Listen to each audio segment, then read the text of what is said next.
제임스 프레처 와트슨, 영국의 수채화 화가인데요. 지금은 작고했습니다. 이것은 이제 그분이 만든 그 드로잉, 수채화 책 표지인데요. 오늘은 이분 작품을 좀 감상해 보려고 합니다. 전체적으로 약간 화질이 좀 떨어지네요. 전체적으로 영국 풍의 그런 스타일인데요. 나름대로 뭔가 좀 아주 전통적이지만 전통적인 그 영국 스타일이면서도 어쨌든 말줄임을 하고 그룹으로 덩어리 만들어서 그려 들어가는 이분입니다. 굉장히 나이 들어서까지 외부에서 작품 활동을 했던 그런 작가죠. 아주 행복한 말년을 지내고 지금은 영국에서 이분의 작품을 많이 이제 대명화로서 유명한 화가의 작품으로서 인정해주고 그러한 분위기를 끌고 있는 작품입니다. 조금 이제 한 점씩 분석을 해보죠. 조금 더 확대를 해서 그림만 보도록 하죠. 역시나 제가 계속 얘기하는 것처럼 초벌과 중벌, 마무리로 그림이 구성되고 있다는 걸 알 수가 있습니다. 초벌에서 하늘 색깔, 하늘을 뭐 구름 표현을 뭐 사실감 있게 해준 것이 아니라 아주 밝은 옅은 색으로 전체 하늘색을 칠해주고 좀 더 진한 색으로 하늘색을 칠해주고 나머지는 구름이 되게 표현을 했고, 또 원경의 산 그리고 근경의 나무들을 하나하나 그룹으로 만들어서 어두운 색을 칠해 줬어요. 그리고 이런 데는 좀 더 밝은 색으로 해주고 앞에 바위도 좀 더 밝은 색을 칠해주고 어두운 색깔과 중간 색깔도 칠해줬죠. 그렇게 해서 물도 역시 칠해줬고 그렇게 해서 이제 어느 정도 초벌이 말랐을 때 다시 그 위에 덧칠을 해서 조금 더 어두운 색으로 어, 각각의 부분에서 어떤 입체감을 표현해 주고 있습니다. 물론 이러한 표현은 한 번에 초벌과 중벌을 한 번에 해줄 수도 있겠죠. 전체적으로 밝은 색을 해주고 조금씩 더 어두운 색으로 밝은 색 쳐주고 조금씩 어두운 색깔 밝은 색으로 쳐주고 조금씩 어두운 색을 해줘서 약간 번지는 효과로 잡아줬고, 이런 거는 약간 갈필로 붓을 눕혀서 붓을 끌어서 표현을 한 겁니다. 그렇게 해주고 초벌, 중벌, 그 다음에 마무리해서 작은 붓으로 창문 같은 거, 나무가지 같은 거, 그런데 좀 더 어두운 색깔이나 바위의 주름진 느낌을 표현해 줬죠. 아주 담백하고 소박한 그런 수채화만의 필력을 보여주는데, 이런 식의 어떤 수채화는 좀 나이가 드신 분, 그러니까 뭐 70세, 80세, 뭐 90세가 되셔도 얼마든지 그림을 그리다 보면은 뭔가 그 지적인 수준이 퇴화되지를 않으니까, 그러니까 피카소도 굉장히 나이 들 때까지 그림을 열심히 그렸죠. 그러니까 나이 드신 분들이 좀 그림을 수채화를 배워서 이렇게 표현한다면은 참 좋을 것 같아요. 정신도 아주 맑아지고 머리 두뇌 회전도 그림 그리는 데는 뭐 아주 무리 없이 두뇌 회전도 이루어지니까 이 정도 수채화를 표현해낸다라는 것은 뭐 특별히 뭐 그림을 많이 그리지 않았더라도 글쎄요 한 1년 정도 해서 형태 재는 것을 그리고 기본적인 빛과 어둠의 관계를 잡아주고 그렇게 한다면은 얼마든지 그릴 수가 있습니다.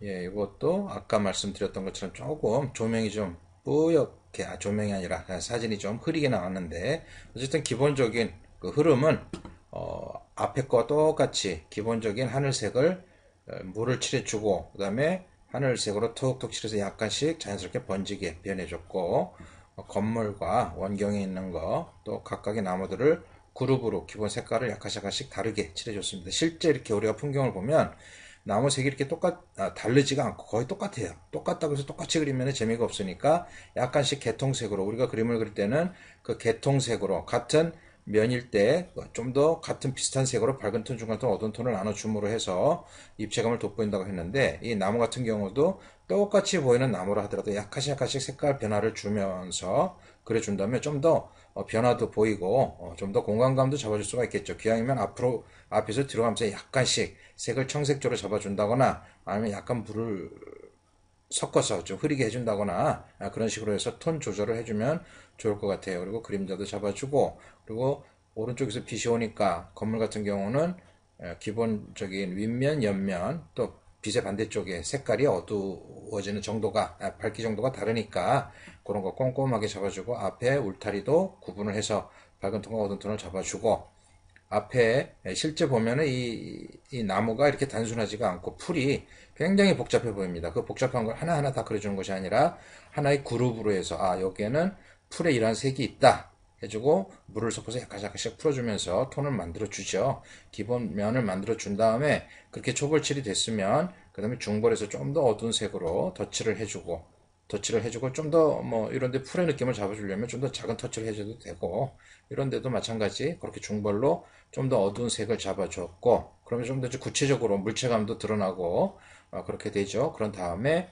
마무리 단계에서 작은 붓으로 이런 작은 어떤 벽돌의 기둥이라든가 창문이라든가 뭐 이런 큰 기둥들의 어떤 이런 자잘한 변화들, 그런 것들을 표현을 해줬고 그렇게 해서 마무리를 했습니다. 물론 이제 그렇게 해주고 끝나는 것이 아니라 좀 더 이런 데서도 작은 나무가지들을 표현해 줄 수도 있고, 앞에 나무가지를 기준으로 해서 뒤에 있는 건 좀 더 약하게 해주고. 근데 이분 같은 경우는 그림이 나무가지가 없어요. 나무가지가 있으면 좀 더 실체감이 있을 텐데 나무가지가 없고 그냥 색감으로만 이렇게 톤을 만들어 줬기 때문에 또 다른 뭔가 색감의 분위기가 느껴지기도 하죠. 그러니까 우리가 항상 그림을 그리면서 늘상 상투적으로 그리는 그 방법을 좀 달리 해 나가는 것이 나만의 색깔, 나만의 그림을 차별화시키는 하나의 특징이 될 수도 있습니다. 예, 요 화실에서 분위기를 보면 전형 수채화지, 영국제를 쓰고 있어요. 그리고 지금 그리고 있는 그림도 보면은 초벌, 중벌까지 그려주고 그 다음에 이제 마지막 마무리 단계를 남긴 것 같죠. 이렇게 아주 소박하게 유리 그릇을 물통으로 쓰고 있어요. 그리고 붓도 이렇게 다양하게 넓은 붓, 큰 붓도 있고 작은 붓도 있고 세필 붓도 있어서 초벌, 중벌 마무리용으로 쓰고 있다는 걸 알 수가 있죠. 그리고 여기에서도 이제 요거는 뭔가 그 각각의 제가 말씀드렸던 마스킹 액이라든가 그런 것들을 때로는 활용을 한 것 같아요. 예, 역시 똑같은 방법이죠. 스타일이, 사람마다 자기가 그리는 스타일이 있기 때문에, 그리고 자기 손에 익은 그런 방법이 있기 때문에 늘 그렇게 그리는데, 물론 이분은 이제 수채화를 많이 그렸는데, 아마 이분 같은 경우는 유화를 잘 안 그렸을 거예요. 그리고 우리 국내에서도 수채화를 그리는 사람들은 유화를 잘 안 그리고, 뭐 이제 그런 식으로 해서 자기만의 어떤 표현법, 익숙해진 표현법을 늘상 그리다 보니까 거기에만 이제 익숙해져 가지고 그림을 많이 그리게 되는 경우가 있어요. 그래서 뭐 우리나라 같은 경우는 이제 판화를 아주 잘 그리는 사람이 유화를 열심히 그리려고 하는데 이상하게 유화가 안 풀려서 유화는 못 그리는 그런 사람도 있습니다. 판화로는 아주 상당히 잘 그리는 좋은 그림을 그리고 있는데 그 선입견이 있어서 그런지 유화는 잘 못 그리는 그런 경우가 있습니다.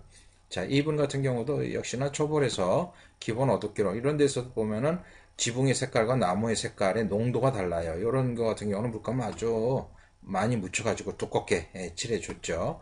물론 이것도 처음에 크게 하나로 해주고, 그다음에 이거보다 초벌에서 좀 더 어두운 색을 중벌에서 칠해줬습니다. 초벌과 중벌의 시간이 완전히 마른 다음에 덧칠해주는 경우도 있고, 이분 같은 경우는 약간 색깔들이 조금 초벌과 중벌이 부드럽게 이어지는 걸로 봐서는 초벌칠을 해주고 중벌을 같이 들어가는 그런 방법으로 그림을 그린 것 같습니다. 그리고 이제 이런 데서 나무를 그려줘야, 나무는 제대로 나무다운, 나무 줄기를 그려줘야 나무다운 느낌이 되기 때문에 이런 경우는 물감이 마르기 전에 약간 손톱으로 살살 긁어서 밝은 색을 만들어주는 효과도 만들어주고 있죠. 여기도 언덕진 그 풀밭을 일단 밝은 색으로 다 크게 칠해주고, 그리고 작은 중간 붓으로 부분 밝은, 좀 더 어두운 색을 해주고, 또 마지막에서 좀 더 어두운 색을 잡아주고, 이런 거 손톱으로 긁어내서 좀 더 밝은 색을 잡아주는 그런 어떤 테크닉을 보여주고도 있죠. 물론 이제 이런 경우는 우리나라의 어떤 표현법, 제가 칠상 중의 그림이나 이런 거를 또 제 그림을 보여주면서 설명했던 것과는 조금 다른 그런 스타일인데, 어쨌든 이런 색감의 분위기는 아주 전통적인 영국 화가들의 수채화의 방법이고 또 구도법이기도 해요. 이것도 아주 단순하게 계곡에 물이 흐르는 걸 그리고 있죠. 아주 심심하지 않은, 어떻게 보면 심심하기도 하지만, 어쨌든 기본적인 초벌칠에서 하늘색을 해주고, 이런 다리, 또 앞에 바위 같은 경우도 되게 복잡하게, 이런데 작은 바위나 풀들이 많을 건데, 그걸 다 생략을 해서 과감하게 옅은 색으로 다 칠해주고, 그러고 나서 또 좀 더 중간색을 칠해주면서 입체감을 잡아주고 있어요. 여기서도 바위에 밝은 톤, 어두운 톤, 밝은 톤, 어두운 톤, 빛이 오른쪽에서 오고 있으니까 그런 것도 최소화해서 구분을 해주고, 이런 풀 같은 것도 그냥 단순하게 밀어주고, 이런 앞에 있는 바위와 그 뒤에 있는 바위의 어두운 부분에서 앞에 있는 게 더 어둡다, 그런 걸 감안을 해주고, 밝으면 앞이 밝고 뒤로 가면서 약간씩 어두워진다, 그런 걸 감안을 해서 색깔, 물과 바위의 색깔을 조절을 했죠.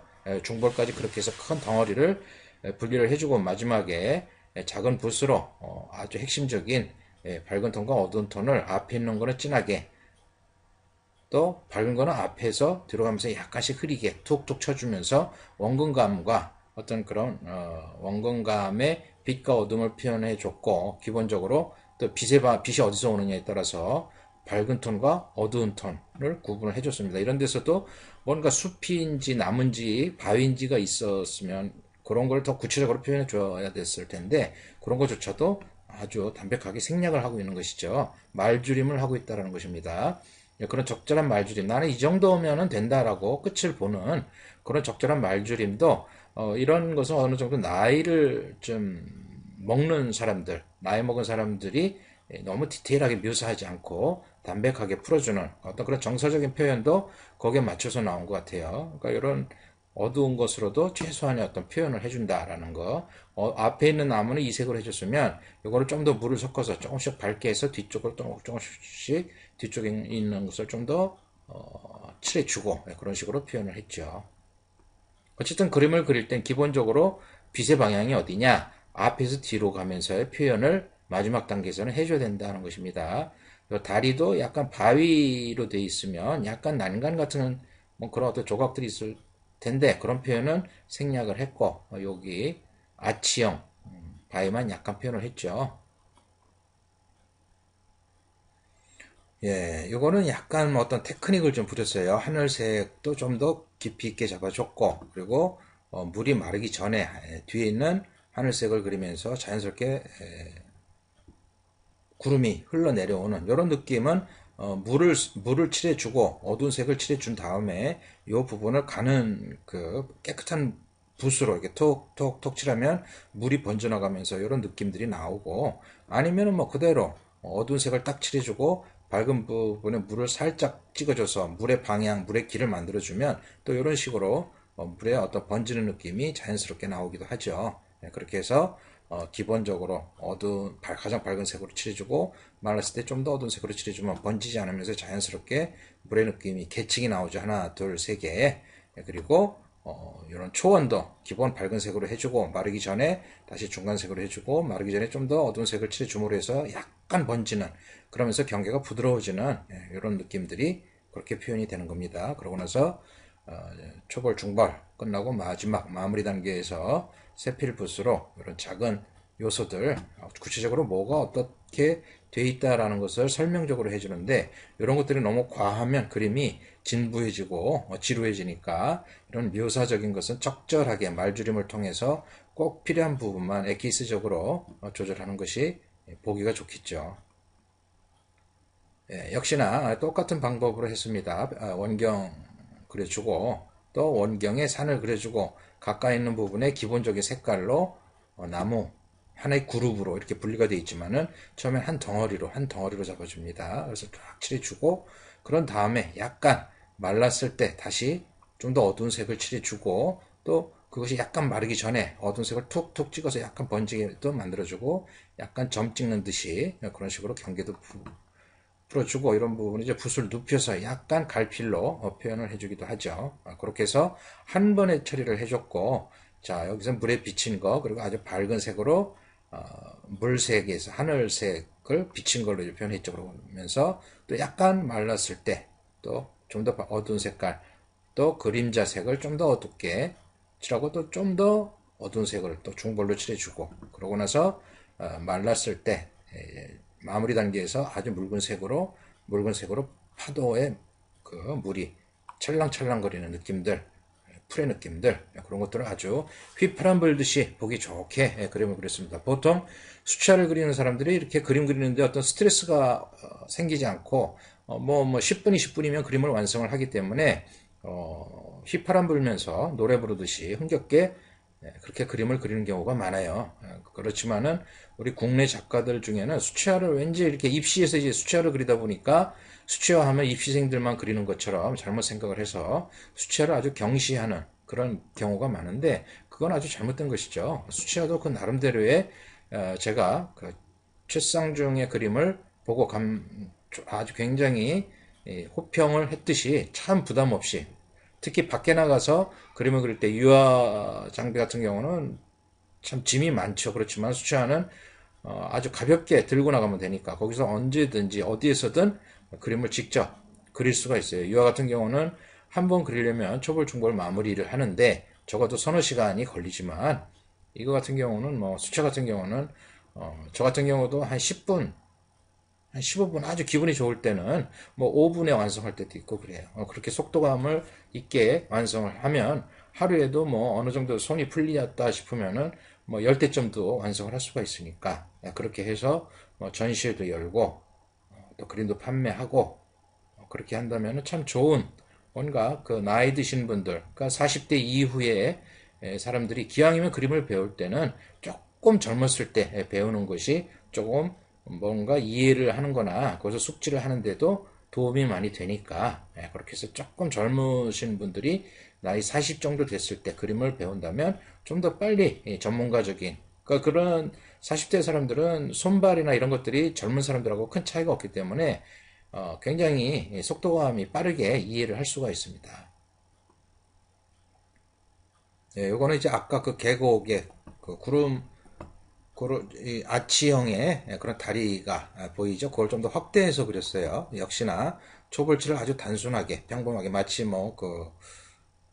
누구예요? 윈슬로우 호모의 그림처럼 이거는 일반 전용 수채화지로 이렇게 그리기 때문에 아주 색깔이 번지지 않고 얼룩지지 않고 깨끗하게 이렇게 평평하게 보여집니다. 이런 느낌들을 잡아주고 자 이런 부분에서도 아주 묽게 전체적으로 묽게 초벌칠을 해줬어요. 초벌칠을 해서 툭툭 칠해주고 기본 톤을 만들어준 다음에 아무래도 이제 노인이다 보니까 그 테크닉 같은 것도 이렇게 크게 구사하지 않고 단순하게 어둡다 밝다 그림자가 들어갔다 그런 걸 따져가면서 크게 쭉쭉 그려주고 있죠. 이런 터치 같은 경우도 그렇게 테크닉 같은 것도 크게 신경 쓰지 않고 그리고 있습니다. 그래서 중벌까지 기본적인 각각의 기본 색깔을 칠해주는 것이 제 초벌이라면은 그 기본 각각의 색깔에서의 구체적인 명암 대비 그걸 좀 더 잡아주고 그리고 거기서 좀 더 소품들 나무가 있다 바위가 있다 그런 거에서 이제 밝고 어두운 걸 잡아주죠.